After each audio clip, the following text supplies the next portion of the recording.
Hi guys, I'm back again today with another video, and today we're checking out why Finland and Denmark are happier than the US. So I can think of a lot of things, but I'll just let them confirm what we already thought. So before we do start, don't forget to subscribe, click the bell button, and let's begin. What makes me happy is I think I was definitely born happy, and then life happens. I'm getting a bit emotional here. I feel very happy. Very Aw. happy. I'm happier now than when I lived in New York, and I got paid probably twice as much in New York as I do here. Our happiness is kind of like quiet happiness, kind of a stillness. I like those. Like quiet happy. What does it take to be happy? The Nordic countries seem to have it all figured out. Finland and Denmark have consistently topped the United Nations' most prestigious index, the World Happiness Report, in all 6 areas of life satisfaction. How have they cracked the formula? And are the people there really the happiest? The United Nations just named the happiest place on Earth. It is not Disney World. It's Finland. In 2019, the World Happiness Report named Finland the happiest country in the world for the 2nd year in a row. Wow. Denmark came in 2nd place after claiming the top slot in 2013 and 2016. Year after year, Nordic countries like Norway, Iceland, and Sweden round out the top of the list. Enter Jeffrey Sachs, a professor at Columbia and the co-editor of the World Happiness Report. What do those countries have? They have a high level of prosperity, to be sure, but they're not the richest countries in the world by any means. The idea is a good balance of life. You don't have to get super rich to be happy, they believe. In fact, if someone's super rich, they look, what's wrong with that person? So they're not societies that are aiming for all of the effort and time to becoming gazillionaires. They're looking for a good balance of life, and the results are extremely positive. The annual happiness ranking began in 2012, but we can trace measuring happiness back to 1971. Wow. It came in the inspiration of the country of Bhutan, a country in the Himalayas that many people know for its innovation of attempting to measure gross national happiness. Globally, a standard for measuring success and productivity is gross national product. Bhutan had the bright idea of trying to measure happiness.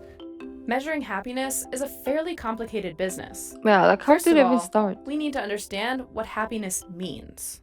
It means the satisfaction with the way one's life is going. It's not primarily a measure of whether one laughed or smiled yesterday, but how one feels about the course of one's life.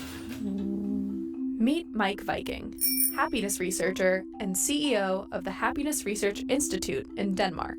There's a lot of factors that impact happiness, everything from biology to income levels to the city they live in. But I think that the best predictor we see in the data of whether people are happy or not is whether they're satisfied or happy with their relationships. So do we have somebody we can rely on in times of need? Do we have somebody we can share our hopes and worries with?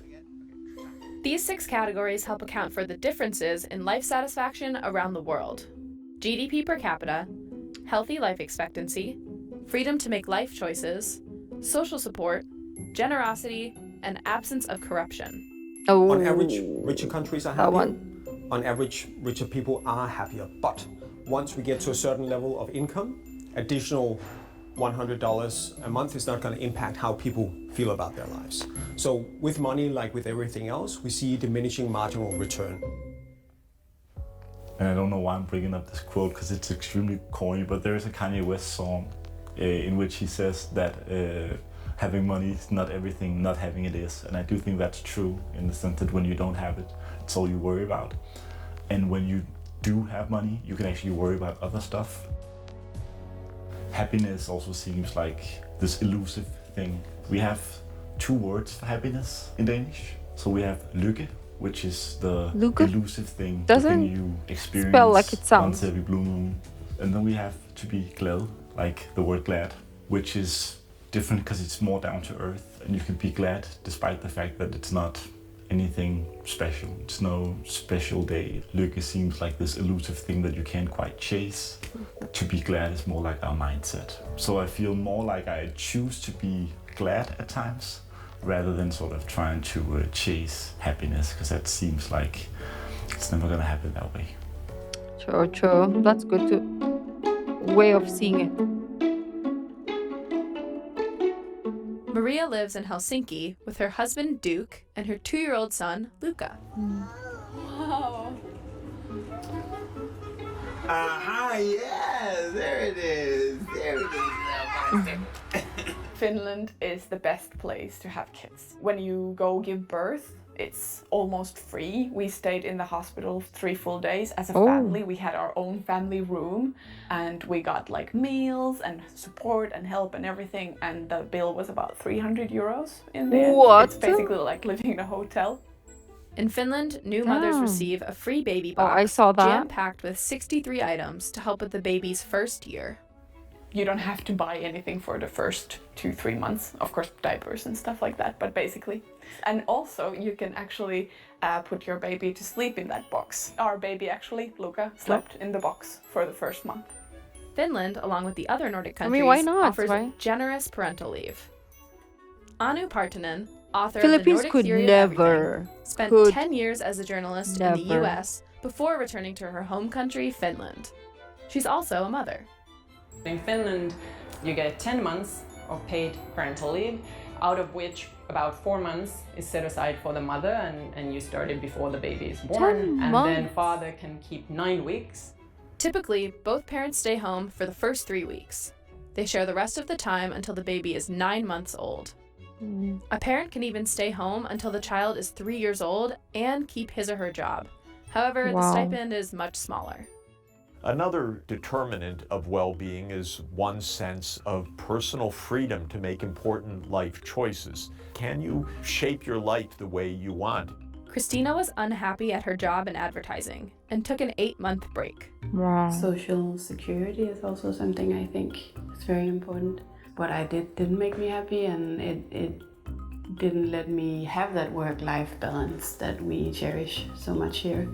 And so we have a system that made it possible for me to quit my job and have some thinking time and figure out, what's my next step in life. Christina received about $2,000 a month from the Danish government while she was unemployed. You're not She's even now gonna in see 2 school to pesos in become your a painter. account. Her tuition is covered, and she receives an educational stipend of about $1,000 a month. 2 of the biggest Wow. perks of life in Denmark and Finland are free education and free healthcare.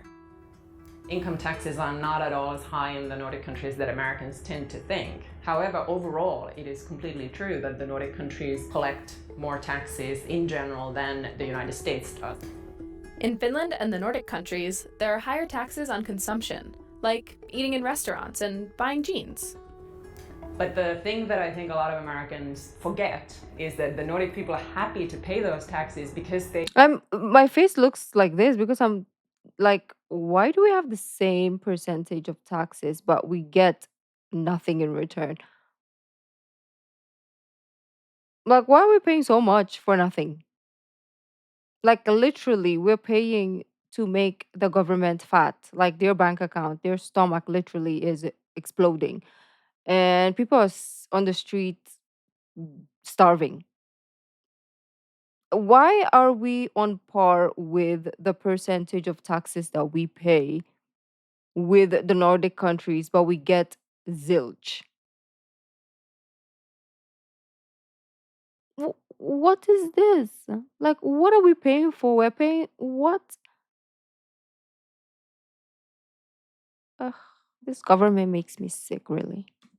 get services in return. Daycare, great public education. It includes your college, tuition free. It includes healthcare. All We're of those getting are included scammed in in this taxes. country. When the news hit that Finland is the happiest country in the world, I think most people kind of reacted to like, what are they talking about? We don't think of ourselves as very happy because it's dark and gloomy in the winter and whatever. It's easier for Finns and Danes to shape their lives because the government supports Nordic so countries, many of their you basic can have it all, needs. okay? The American sorry. dream is probably more alive in Denmark. The Give us the perception of good freedom weather. is probably also a little bit different. It seems like in the US, Leave us the the good feeling is weather. you have to be protected from the government and you have to have freedom from the government. I think in Denmark, the sense is that the government protects you.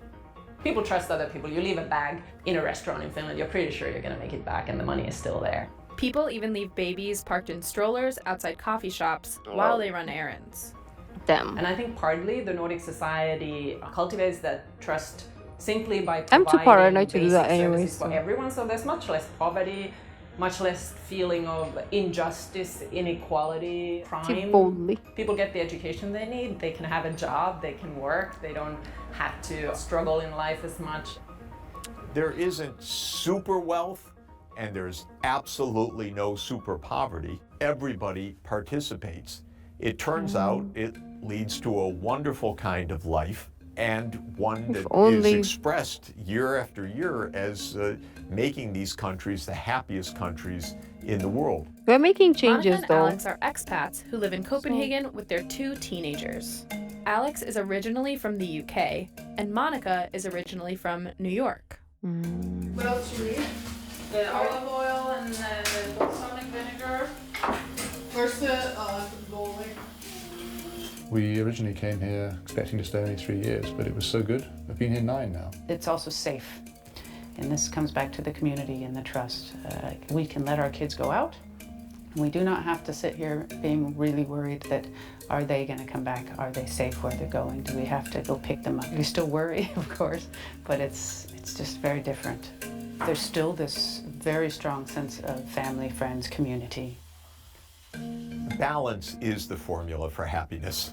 Aristotle had it right when he launched the study of happiness 2,300 years ago. According to Aristotle's golden mean, good behavior lies between 2 vices, excess and deficiency. People who pursue only money and say, I'll be happier the richer I am, turn out to be less happy. I do think having nice surroundings is a part of happiness, but I also think it needs to be linked with something that sort of resonates with you on a deeper level. Having nice surroundings and having a lot of money and being in a 5-star hotel in Las Vegas doesn't make you happy at all. So I think it needs to have that balance. Cue the classic Nordic work-life balance. Rich Perusi, former New Yorker, has been living in Copenhagen for 7 years. People stay pretty tight to a 9-to-5 workday, but I do think that we get as much done in a short period of time here as we were doing in longer times working in New York.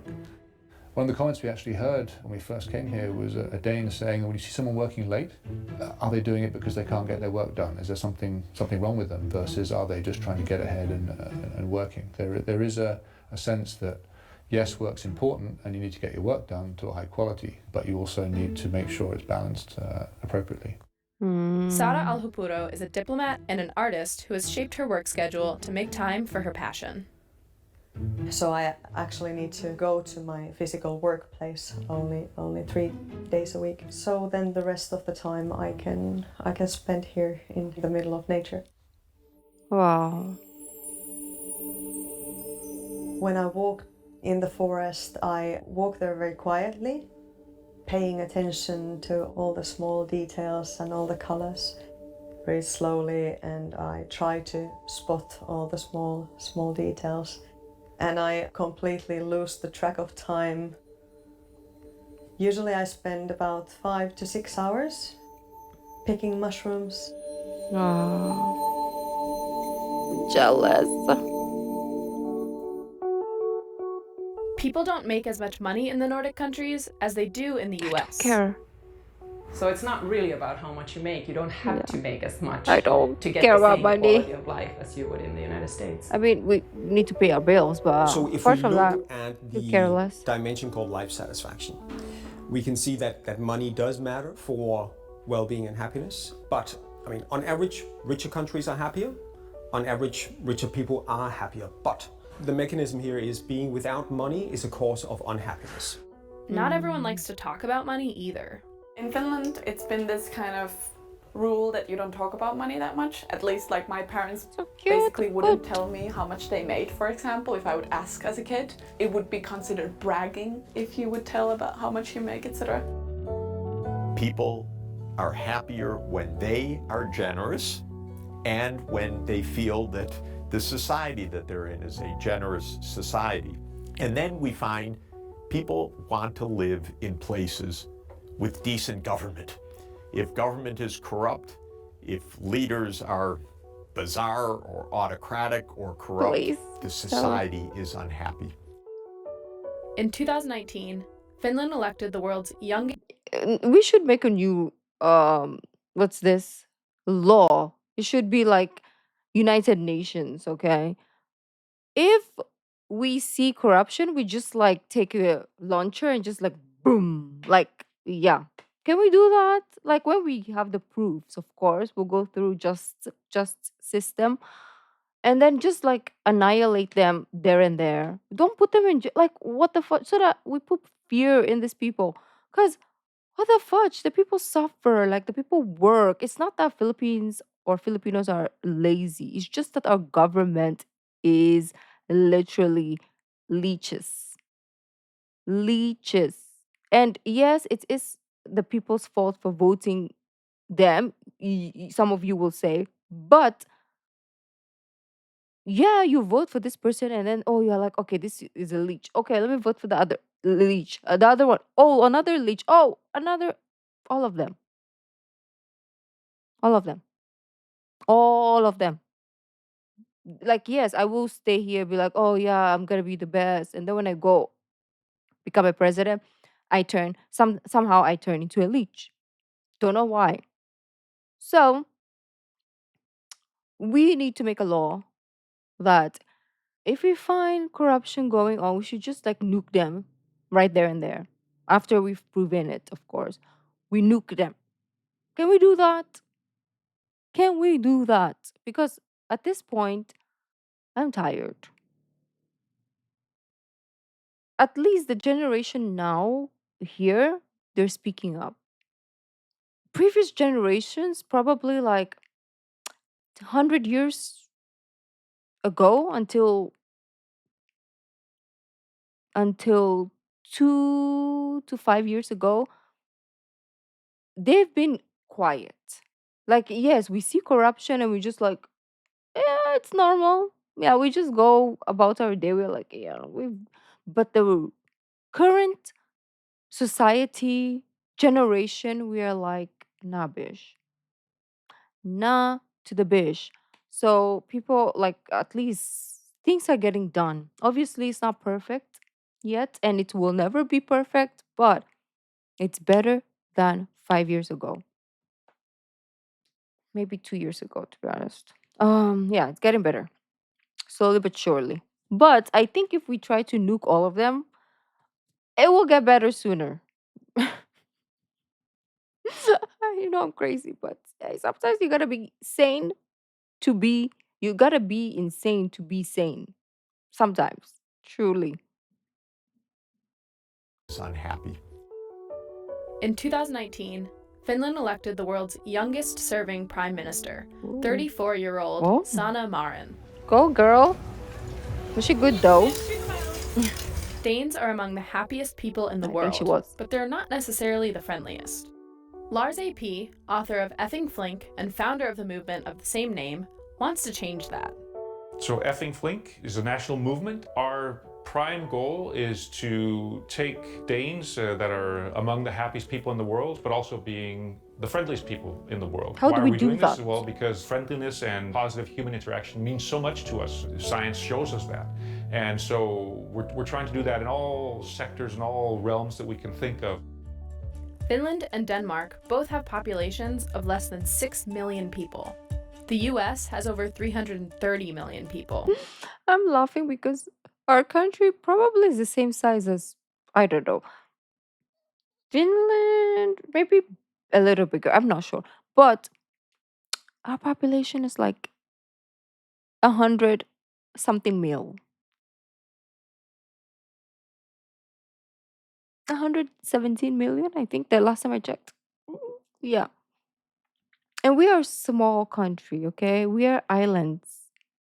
We don't even live in all the islands because it's unlivable, but we are a small country and we have 117 million. Why? First and foremost, lack of education. And with lack of education, you don't get a job, which leads to poverty. If you're in poverty, what entertainment are you going to do?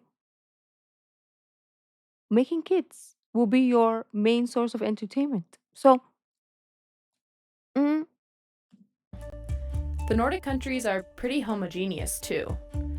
Do population size and diversity affect happiness? A lot of countries with relatively homogeneous populations, similarities among people ethnically or am I pronouncing terms it? of religion and so on, Do you boo-boo? are not very happy. So it's no guarantee. Maybe it's me. And on the other hand, it's possible to have a lot of diversity and more happiness. Our northern neighbor in the United States, Canada, ranks higher. Yeah, I think that Finland is probably one of the most homogeneous countries in Europe. Still, we have recently had quite a lot of immigration, but I would say that still it is fairly homogeneous.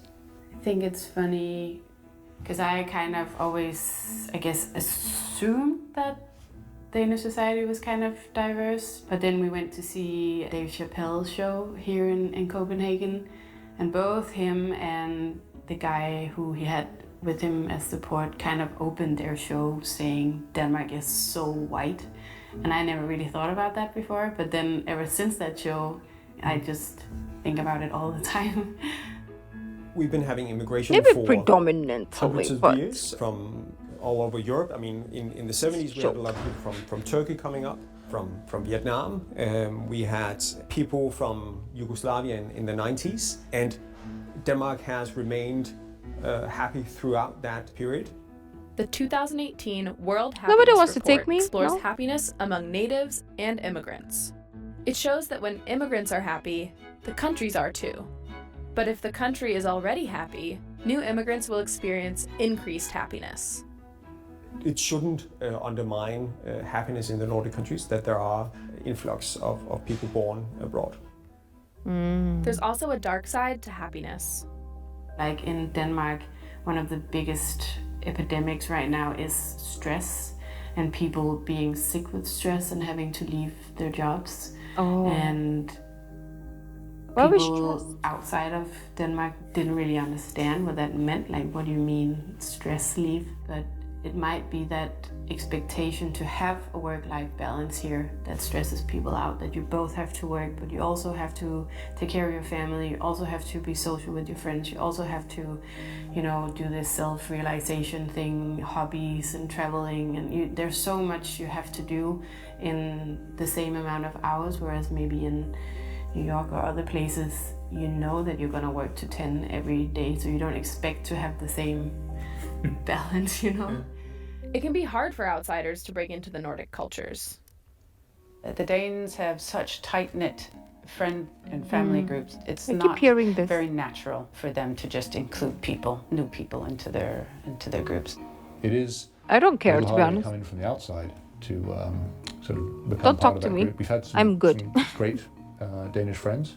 Some met at work, but it is harder, I think, on that side compared to the UK and the US in terms of developing friendships. There can be serious side effects to maintaining high levels of happiness. Within the States, if you look at the level of life satisfaction, the higher the life satisfaction, actually also the slightly higher the level of suicide rates. And the theory here is that it might be more difficult to be unhappy in an otherwise happy society because it creates a stronger contrast to how you are feeling if you are surrounded by very happy people. So Denmark actually used to have really high suicide rates. So in 1980, we had suicide rates of around 40 per 100,000, which was, I think, some of the highest in the world. Now, fortunately, it's around 25% of that, so it's around 10 per 100,000. South Korea and Lithuania have some of the highest suicide rates in the OECD as of 2017. So fortunately, suicide rates have been reduced a lot in Denmark. Also in Finland, there's also been a great Why reduction Lithuania, over the past few though? decades. But still, it's not zero. So we still need to reduce. Like, I know South Korea, Japan, like, yeah, why? But Lithuania, I've never, like, researched about the country, or I don't know a lot about the country, so I wonder why. If you can let me know in the comments, but because of my curiosity, I'm gonna research after, actually. Past few decades, but still, it's not zero. So we still need to reduce that even further. Despite mental health challenges, a big part of Finnish culture focuses on overall well-being. This is a Sauna is a sauna. sacred thing for Finns. Was the guy I naked? have like so many good memories about I don't wanna go having back. these sauna moments with my family. Sauna is something that I suppose you kind of have to like and love as a Finn. I love saunas. As of 2018, there were In my hot country, 5.5 yes. million people living in Finland and around 2.3 million saunas. My grandmother always used to tell us kids that we can't fight in the sauna because then we would risk angering the sauna elf. And there's even a sauna in the government of Finland where they say that they make some of the most important political compromises because you're culturally not allowed to fight in the sauna. Oh, smart. Danes have mastered the art of comfort and coziness through hygge. I think the best short definition of what hygge is the art of creating a nice atmosphere. And of course, that is something that happens everywhere. But what is uniquely Danish is we have a word that describes that situation. You can curl up in a couch and read a good book and have good music on and just be in a hyggekrog. It actually means a hygge corner of your room. There's a social component to hygge, which I think is really important. Hygge seeps everywhere throughout the country, from cozy drinks to warm lighting. So one concrete manifestation of hygge is the focus on lighting. The rule of thumb is the warmer the light, the more hyggelig the light. So Danes love candles. So how does hygge contribute to happiness? So happiness is both having a strong sense of purpose in life. It's also experiencing moments of pleasure on a daily basis. It's also feeling satisfied with life overall. So hygge is this element in our daily lives where we experience comfort and pleasure and togetherness. And hopefully over time that accumulates also to a higher sense of life satisfaction.